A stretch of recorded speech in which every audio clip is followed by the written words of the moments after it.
1953年，敦煌的榆林石窟中出土了一幅令考古学家瞠目结舌的壁画。画中一位年轻的光头汉族僧人身穿宽袖僧衣，双手合十仰首祈祷，在他身后跟着一个貌似猴子的随从，牵着一匹白马。更令人震惊的是，这猴脸随从居然长着一对尖尖的耳朵，满脸毛发，头顶还戴着一个金灿灿的箍圈。考古人员几乎不敢相信自己的眼睛，难道《西游记》里的取经故事竟然是真的？唐三藏真的有其人，连孙悟空也真实存在过吗？如果这都为真，那书中那些牛魔王、狮驼岭的妖怪岂不也现过真身？这实在是太匪夷所思了。一直以来，《西游记》都被视为明代小说家吴承恩凭空幻想出来的神魔故事。从小说原著到1986年版的电视剧，《西游记》早已家喻户晓，百看不厌。现代还有许多影视剧不断翻拍取经故事，甚至出现了专门研究《西游记》的学者，提出各种引人入胜的疑问，比如真假美猴王中被打死的究竟是悟空还是六耳猕猴？难道真正长生不老的是白龙马而不是唐僧？等等，不管讨论如何花样翻新，大众心目中的《西游记》人物形象却非常脸谱化。悟空是最勇猛的战士，猪八戒贪吃贪睡，沙僧憨厚勤恳，而唐僧呢，除了念紧箍咒，他几乎成了最没有用的那个，动不动被妖怪抓走，只会高喊悟空快来救我。在很多人的印象里，唐三藏就是一个手无缚鸡之力、唠叨迂腐的弱者。然而，当敦煌壁画将《西游记》的情节硬生生拉回唐代历史中，人们才意识到一个颠覆性的可能，原来真正的唐三藏才是那个最强悍传奇的人。要知道，如果这一切都源于真实，那么唐三藏在没有神通广大的徒弟保护的情况下，独自完成取经壮举，他的坚韧与胆识岂不是远胜任何虚构的神佛？很多网友喜欢调侃赵文卓版的法海和尚，管他叫最能打的唐僧，还把他念的大威天龙、大罗法咒当成段子玩。然而真实历史中的唐三藏，其经历之惊险离奇，绝不输给任何小说中的英雄角色。现在就让我们走进唐代高僧玄奘及唐三藏的真实历程，看看被神魔传说误导了几百年的真相到底如何。故事的一切就从那场石窟中的考古发现说起。敦煌自古就是东方文化的宝库，尤其以石窟壁画闻名于世。榆林石窟位于莫高窟东北约100公里处，里面有大量唐朝以来的精美壁画。就在榆林第二窟中，考古队意外发现了多幅内容近似《西游记》的壁画。壁画上，观音菩萨端坐莲台，一名年轻僧人毕恭毕敬地朝拜，而他身后站着一个尖嘴猴腮的随从，牵着骏马，神情机敏。这场景与《西游记》里的师徒西天取经如出一辙。更诡异的是，这些壁画绘制的年代经鉴定属于西夏时期，比吴承恩写《西游记》早了将近500年，绝非受明代小说影响后的人为图绘。也就是说，在唐朝之后，明朝之前，人们就已经在绘制玄奘取经图，而画里始终出现玄奘和那个猴里猴气的徒弟。敦煌研究专家段文杰先生经过深入研究后指出，壁画中的猴行者并非虚构，他其实是玄奘在历史上真正收过的一个弟子，名叫石盘陀。根据唐代三藏法师传的记载，玄奘西行途经瓜州时，曾收过一位西域胡人为徒，这个人便是石盘陀。石盘陀其人有何特别之处？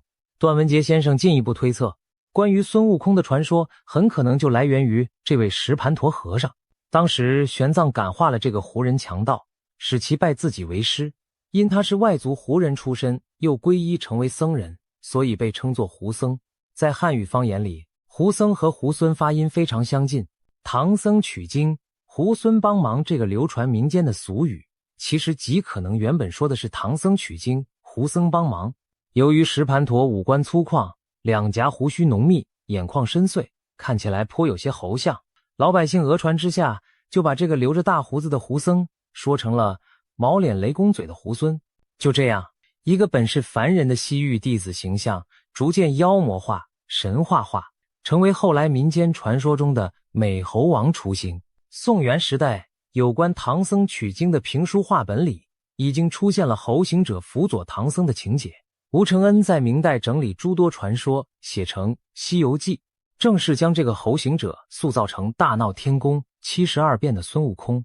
因此可以说，孙悟空并非凭空捏造，他的原型确有其人，只不过并不是一只真正的猴子罢了。搞清了孙悟空的来历，我们再把目光转回玄奘本人。历史上的玄奘究竟是怎样一个人？他真的有小说里那么弱吗？实际上，真实的玄奘法师凭借一己之力完成了令后人敬畏的壮举，其过人之处远非常人能及。玄奘俗姓陈，公元602年出生于洛阳一个书香门第。因为自幼受到父亲的佛学熏陶，他从小就聪慧过人，相貌庄严。据说长辈见他童年时容貌端肃，便赞叹像小沙弥转世。13岁时，玄奘在洛阳正式削发为僧，跟随高僧慧景法师学习佛法。他天资绝伦，过目不忘，听师父讲经只需一遍便能背诵如流，令人叹服。当地人都称赞这孩子与佛有缘，可堪大用。玄奘年少时正值隋末战乱，但他依然辗转各地求学。10几岁起，他就游学于长安、四川、杭州等地，广泛参访名师大德，博览群经。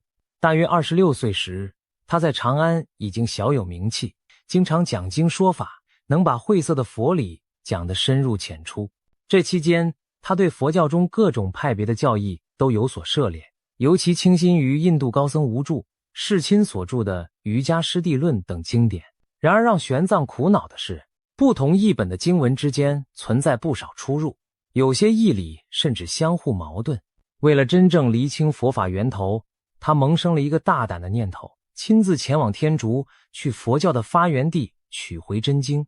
这个想法在大唐初年听来非常疯狂，因为那可是万里迢迢充满危险的异域之旅。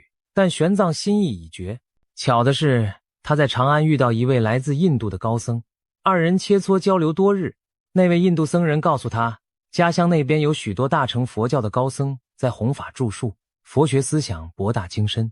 玄奘听后更加坚定，无论如何一定要去印度拜访那里的圣者贤人，寻找最纯正的佛法真意。说干就干，玄奘开始为取经之旅做准备。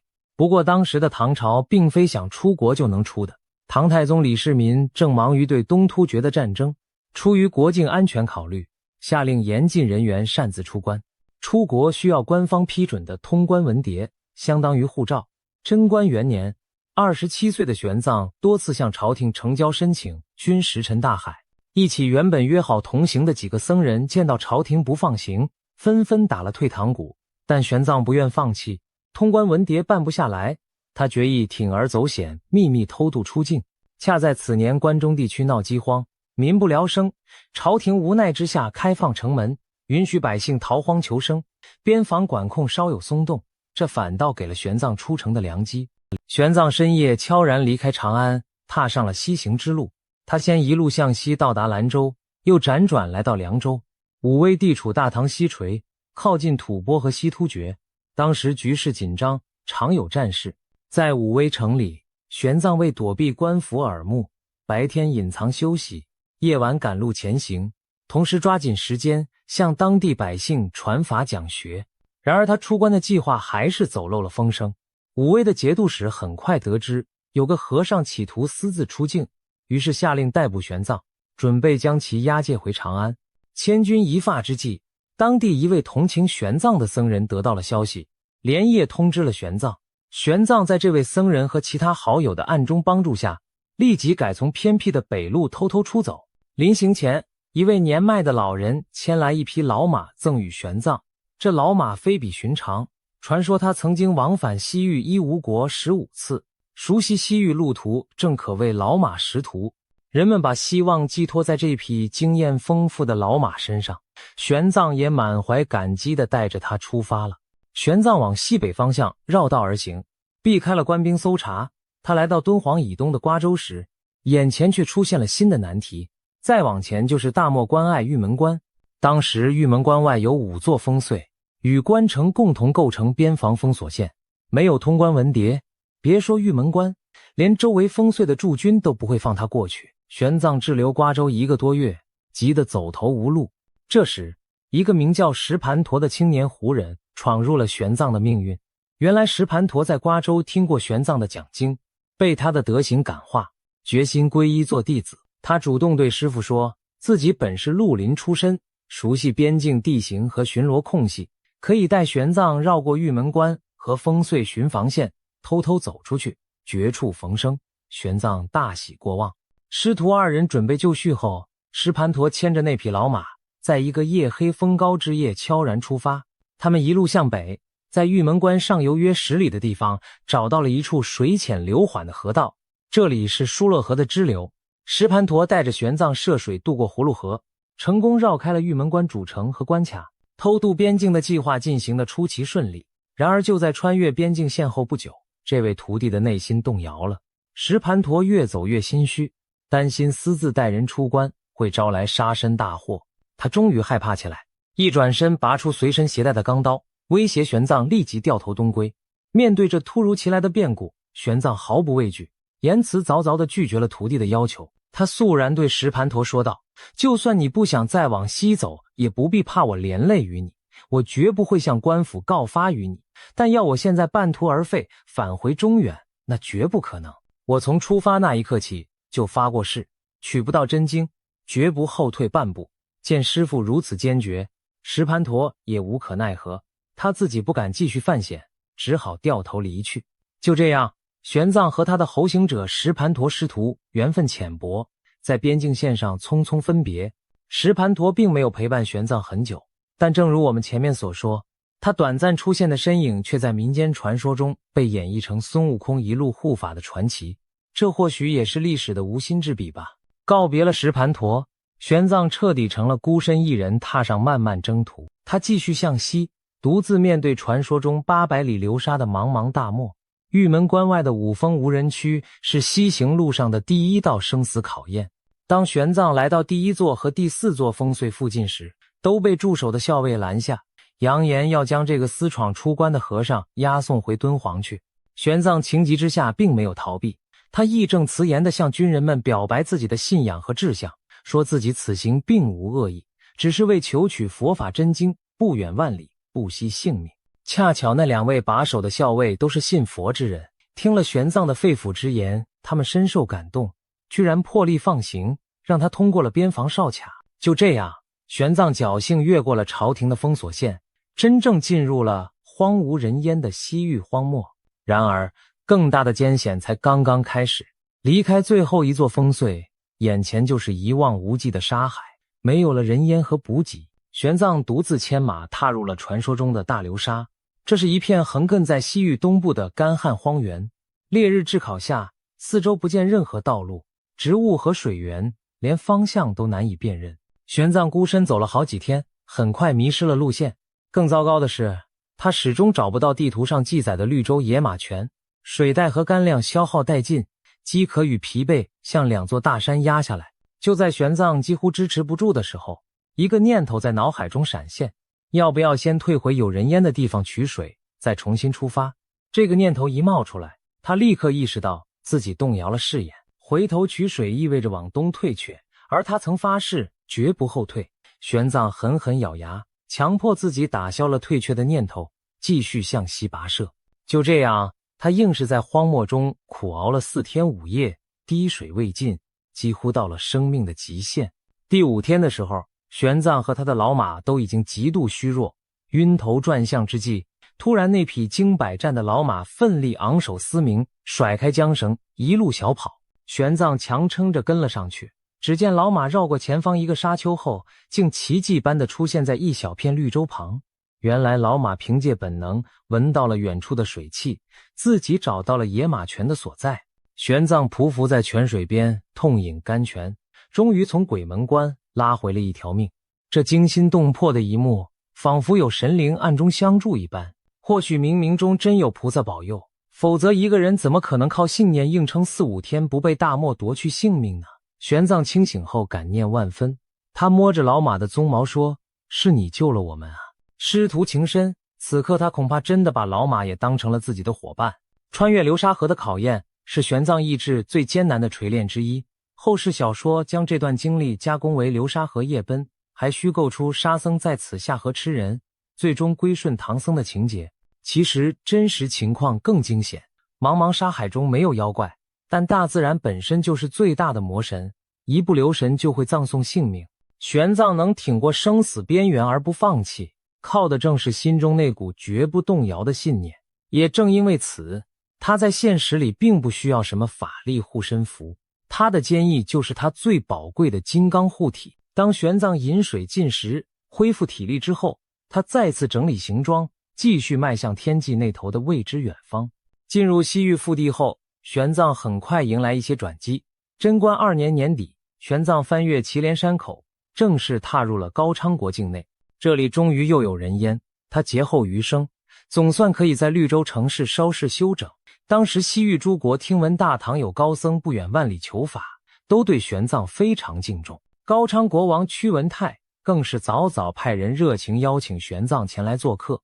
玄奘抵达高昌后，屈文泰盛情款待，拿出最好的酒食款待他，还倾国库之财奉上大批金银，想以优渥物质挽留这位圣僧。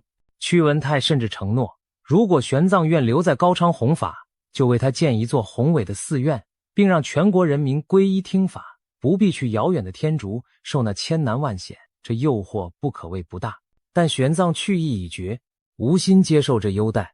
高昌王见利诱无效，转而强硬起来，下令不许玄奘离境半步，要把他软禁在高昌。面对高昌王的威逼利诱，玄奘表现出惊人的刚毅。他婉言谢绝国王的好意，坚称自己志在求法，不达目的誓不反唐。如果王上执意不允，他宁可绝食抗争。屈文泰哭笑不得，偏不信一个手无寸铁的和尚真能以命抗争，心想你熬不住，自然会屈服。结果玄奘说到做到，从抵达高昌那天起就低米未进，足足3天不吃不喝，以此明志。到了第4天，玄奘已是奄奄一息，命悬一线，但他依旧打坐诵经，面不改色。高昌王被彻底感动了，世上竟有如此坚定的求道之人。屈文泰深感惭愧，终于同意放玄奘继续西游。临别之际，高昌王夫妇对玄奘表达了由衷敬意，不仅献上当地上等的干粮、衣物和数十匹健壮骆驼、马匹作为补给，还亲自送玄奘波斯文地图和沿途各国的介绍资料，甚至写了几十封介绍信，盖上王印，发往西域各王国，要求他们一路上对玄奘提供便利和保护。屈文泰的妻子，也就是高昌王后，还亲手为玄奘制作了一柄精美的9环锡杖和一个紫金钵盂相赠。玄奘以真诚与坚韧换来了这一国君主的敬重与支持。这一段传奇际遇后来被小说演绎成唐僧在火焰山遇到牛魔王夫妇，屈文泰对应牛魔王，他的王后形象化为铁扇公主，赠与唐僧芭蕉宝扇，扇灭烈火，助他通关。当然，真实历史里没有什么芭蕉扇，只有玄奘以绝食相抗的决心和高昌王幡然悔悟的善意。但两者一对照，我们恍然大悟，原来小说中那些光怪陆离的情节，大多都能在玄奘取经的真人真事中找到原型。带着高昌王提供的补给和人手，玄奘继续向西挺进。他穿过了浩瀚的戈壁，来到了葱岭山脉下，在这里矗立着险峻的雪山屏障，玄奘笔下称其为灵山。这座大雪山海拔7000米，终年冰封，狂风呼啸不止，攀越异常凶险。在《大唐西域记》中，玄奘这样形容灵山：寒风惨烈，多暴风雪侵袭行人，遇者丧魔，难以全生，可见其环境之恶劣。玄奘义无反顾地带领随从踏上了这座雪山。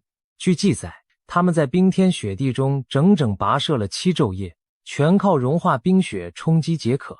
即便如此艰难，玄奘依然坚持每日诵经不辍，鼓舞随行者的士气。但大自然的威力并非人力所能完全抗衡。当玄奘一行终于快熬到山顶时，随从中已有一半人被严寒夺去了生命，永远留在了冰山上。悲痛之余，玄奘只好含泪念佛，超度亡魂，咬牙继续前进。好不容易翻过雪岭，下山之后等着他们的却是另一场磨难。玄奘前方来到一片所谓热海，指的可能是著名的咸海或伊塞克湖一带。那是一个巨大而奇异的湖泊，湖水苦咸刺鼻，四周寸草不生，烈日暴晒下湖水自己都会翻滚蒸腾出滔天热浪，让人望而生畏。玄奘一行刚从寒风刺骨的雪山下来，又遭遇炙热难耐的苦海，真可谓冰火两重天的折磨。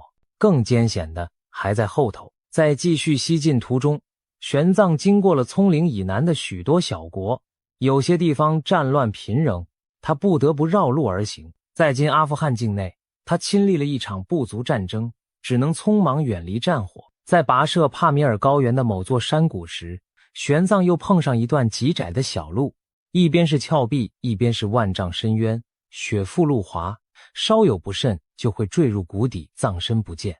果然，玄奘牵马前行时，一脚踩空，整个人跌向悬崖。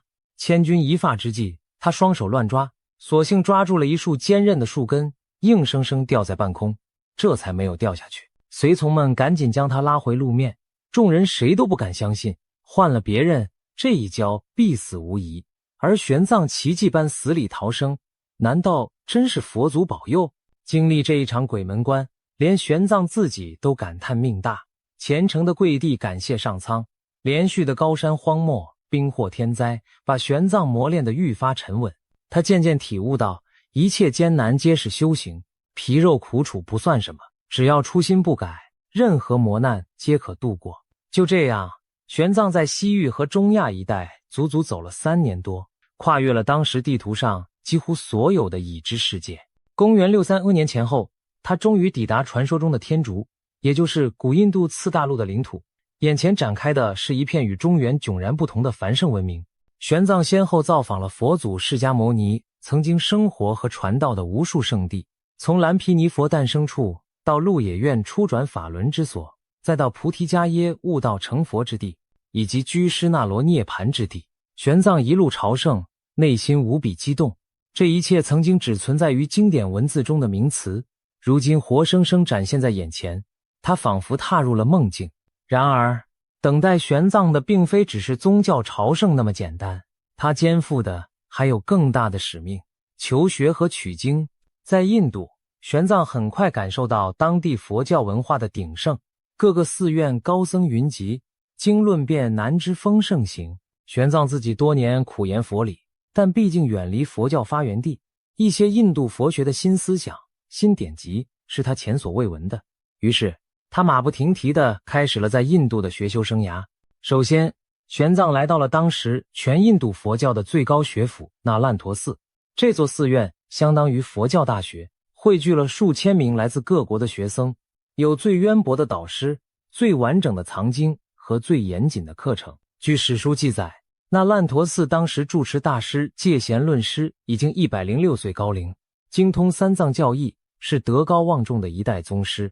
玄奘拜谒戒贤大师时，递上自己远道携来的推荐信和礼物。戒贤大师一看，这不就是自己多年前学生从中土寄来的书信中提到的那个勤奋聪颖的唐朝年轻僧人吗？他惊喜万分，感慨地对玄奘说：“老夫年事已高，本以为此生无缘再会大唐高祖，没想到佛法使然，你竟不远万里来到我身边。”从此戒贤将这个东方弟子视若珍宝，亲自为玄奘开坛授课。玄奘也毫不辜负期望，在那烂陀一学就是5-6年，苦读梵文和梵语经典，对大小乘各派学说融会贯通，尤其专攻此前令他迷惑不已的瑜伽行为识学。据说玄奘每天除睡眠外，几乎都埋首于馆藏经卷中，5年间将那烂陀寺藏的经论刻苦研读了一遍，彻底弄清了许多困扰他多年的疑问。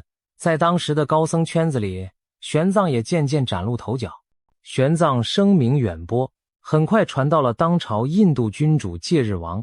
戒日王是狂热的佛教护法国王，他听闻来自大唐的高僧博学绝伦，十分敬佩，便决意一睹风采。公元642年，戒日王在其都城曲女城举办了一场空前盛大的佛法辩论大会，并力邀玄奘作为主辩论师。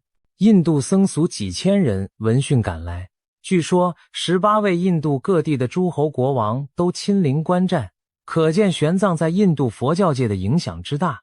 这场辩论大会也被称为无遮大会，意思是不设限制，任何宗教流派的人都可以来与玄奘辩论较量。为了增加刺激性，有不少外道的代表发下毒誓，如果论战失败，情愿砍下自己的脑袋献给获胜者，或者永远皈依对方门下。可见在古印度，辩经并非儿戏，而是赌上性命和尊严的严肃决斗。戒日王让玄奘立于高台，公开张榜欢迎各路大师上台挑战。结果从大会开始一直辩论了18天，没有一人能驳倒玄奘。玄奘运用他高深的阴明逻辑和渊博的佛学知识，纵横捭阖，所向披靡。那些起初还气势汹汹的外道论师，一个接一个被他说得张口结舌，再也无人敢上前挑战。18天后，全场只有玄奘一人巍然台上，在场诸王和数千僧众为之倾倒，齐声赞叹。这下可好，赌咒要砍头的人纷纷傻眼，自然没人真去自杀，但他们心悦诚服，很多人当场跪拜在玄奘座前，请求皈依大乘佛法。戒日王见状，更是对玄奘佩服到五体投地，称他为婆罗门众中的月亮，是佛祖派来的大智者。大会结束后，戒日王为表敬意，亲自奉玄奘登上装饰华丽的白象游行，全城百姓夹道顶礼欢迎。这场盛况空前的辩论会令玄奘的名字响彻整个印度次大陆。一个来自遥远东方的年轻僧人，硬是在佛陀故乡赢得了无上荣誉。这等惊人的成就已经不单是宗教壮举，更是一场文明交流的胜利。自此，玄奘在印度再无阻碍，他游历了大小100多个国家和地区，收集佛经典籍无数。经过10多年的刻苦学习和交流，他觉得取经使命已经完成，于是准备启程回国。离别之际，戒日王依依不舍，据说亲笔写了一封用梵文写成的国书给大唐皇帝李世民，盛赞玄奘法师学识德行，称他不虚此行。公元644年秋，玄奘告别恩师戒贤和印度众僧，踏上归途。他此次返程选择了与来时略有不同的路线，为了避开战乱，他没有重走原路中亚北道，而是走了印度西北部经由葱岭南路的路线。一方面是听说中亚部分地区战火不断，另一方面他也希望能途经古丝绸之路南线更多地区，把沿途佛教圣物和经典一并带回。回程途中同样发生了不少惊险故事，比如在恒河流域，他乘船运送经书时险些沉船，所幸有惊无险。又比如他路经吐火罗时遇到了劫匪，几十箱珍贵佛经面临被洗劫的危险。传说当时玄奘没有丝毫畏惧，反而以慈悲之心开导这些贼人。或许是他坦然无畏的态度震慑了匪徒，强盗们最终没有伤害玄奘，反而护送他一段路程后悄然离去。这些经历在玄奘传中虽语焉不详，但后世演义里不少妖魔劫难的情节显然都能找到现实的映射。强盗想夺他性命财物，被说服退去，就如同妖怪想吃唐僧肉，最后被他的诚心所感化一样。经过长途跋涉，玄奘载誉而归。贞观19年正月，玄奘带着满满一大批珍贵的梵文经典、佛像舍利，回到了阔别16年的大唐土地。当他抵达长安时，举国轰动，长安城万人空巷，人们奔走相告，我们唐朝的圣僧取经回来了。连当今皇帝唐太宗李世民都被惊动，特地下诏在弘福寺为玄奘举行隆重的欢迎典礼。要知道，当年玄奘可是无视朝廷禁令偷渡出国的逃犯，理论上是要治罪的。但是李世民毕竟是明君，他深知人才可贵，玄奘带回的佛经和情报更是无价之宝，岂能因小过而失去？因此，唐太宗不但赦免了玄奘当年的擅自出走之罪，还对他礼遇有加。李世民本就爱慕道义，他召见玄奘，详细询问西域各国风土、行程见闻，听得津津有味。玄奘将多年游历所见所闻整理成《大唐西域记》，呈给太宗皇帝过目。李世民读后大为赞叹，称这是了解周边诸国最详实的百科全书，堪称镇国之宝，立即下令刊布全书，让天下人共阅。今天我们研究历史地理，仍然离不开玄奘撰写的《大唐西域记》，这正是玄奘献给华夏文明的一份厚礼。玄奘回国后不久，唐太宗曾一度动念想让玄奘还俗出仕，进入朝廷为官。可能李世民欣赏玄奘的才华，觉得以他的见识可以为大唐治国出谋划策。然而玄奘婉拒了皇帝的好意，他向太宗谢恩后表示，自己志不在仕途，只愿为如来做事情，余生专心翻译佛经，弘扬佛法。太宗也只好作罢，改为全力支持玄奘的译经事业。于是朝廷在长安的弘福寺设立了规模宏大的译场，召集全国优秀的梵语和汉语学者数十人，协助玄奘翻译从天竺带回的经典。李世民对玄奘厚爱有加，除了拨款修建藏经阁供奉他带回的经卷法物外，还请玄奘将咱们汉土的儒道典籍译成梵文带回天竺，以示中印文化交流。于是玄奘着手把中国的道德经翻译成梵文，准备让回访的印度使者带回去献给戒日王。只可惜这份梵文道德经译本后来在历史中失散，不知所终。但它代表了玄奘作为文明使者的另一重身份，他不仅把佛经带到中国，也把中华思想带到海外。唐太宗之后，唐高宗李治即位，高宗对玄奘更加敬重有加，敕令在长安城南兴建一座规模宏伟的新寺院大慈恩寺，供玄奘居住译经。这里就是后来著名的大雁塔所在地。当年玄奘运回来的经书卷帙浩繁，高宗下令建造一座高大的砖塔，以防虫鼠水火，亲自题名雁塔，用来存放玄奘法师的梵文经典和佛舍利。时至今日，西安的大雁塔依然矗立，那正是玄奘取经成果最直接的见证。在大慈恩寺的翻译场里，玄奘夜以继日带领学生们译经，他亲自担任译主，把梵文经论口述为汉语，由助手记录成文，再三校对润色，力求精确严谨。经过他10多年孜孜不倦的努力，共译出佛教经论75部，计1335卷，堪称中国佛教史上规模最大的译经工程。玄奘译作中最著名的包括般若经系列的重要经典心经，以及他最心仪的瑜伽师地论、唯识30论等等。这些译本文字典雅流畅，义理准确，对后世佛学发展影响深远。后来佛教中由玄奘弟子窥基等人创立了法相唯识宗，就是依据玄奘翻译和弘扬的唯识学说建立的一个宗派，可见玄奘在思想领域的巨大贡献。玄奘不仅是宗教家、学者，某种意义上，他更是一位伟大的探险家和文化使者。他带回的情报大大拓展了中原对世界的认知。他翻译经论，培养弟子，推动了中印文化黄金时代的交流融合。可以说，玄奘是沟通东西文明的一座丰碑。公元664年，玄奘在长安圆寂，享年62岁。临终前，他仍念念不忘未竟的译经事业，叮嘱弟子继承遗志。据记载，他最后的遗言是：不要为我悲伤，我只是回到了我魂牵梦萦的极乐净土。唐高宗闻讯，亲自为他致哀举丧，长安百姓更是万人空巷自发为他送行，场面如同国葬。